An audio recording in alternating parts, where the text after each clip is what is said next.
High বন্ধুরা, শুভ সকাল। আজকে এমন একটি ঔষধি পাতার কথা তোমাদেরকে বলবো এবং আমি খাইয়ে দেখাবো, তোমরা চমকে যাবে।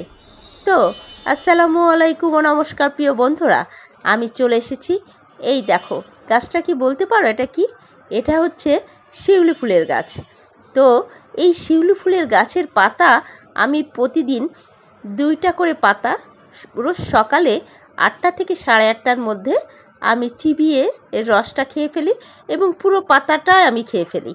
তো আজকে প্রতিদিনের মতো চলে এসেছি এবং তোমাদেরকে ভিডিওটা দেখাচ্ছি, যার কারণ আমি একদিন মনে মনে ভেবেছি যে এটা অবশ্যই দেখাবো। তো আর শিউলি ফুলের গুণের কথা তো বলে শেষ করা যায় না, তোমরা তো সবাই সেটা কম বেশি জানোই। এই দেখো পাতাগুলো কেমন চকচক করছে, একেবারে কচি।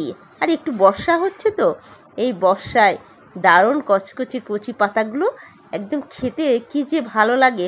আমার না খেতে খেতে একটা অভ্যাস হয়ে গেছে, কারণ এই পাতাগুলো খেলে যে কী উপকার, তোমার ভিতরে যত ধরনের রোগ আছে সব কিছু কিন্তু নিরাময় করে। জ্বর থেকে শুরু করে চোরা জ্বর, শ্লেষা, সর্দি, কাশি, কফ জমে থাকা সব কিছুই ধীরে ধীরে ভালো হয়ে যায় তুমি যদি রেগুলার খেতে পারো। তো ভালো লাগলে অবশ্যই সাথে থেকো কিন্তু।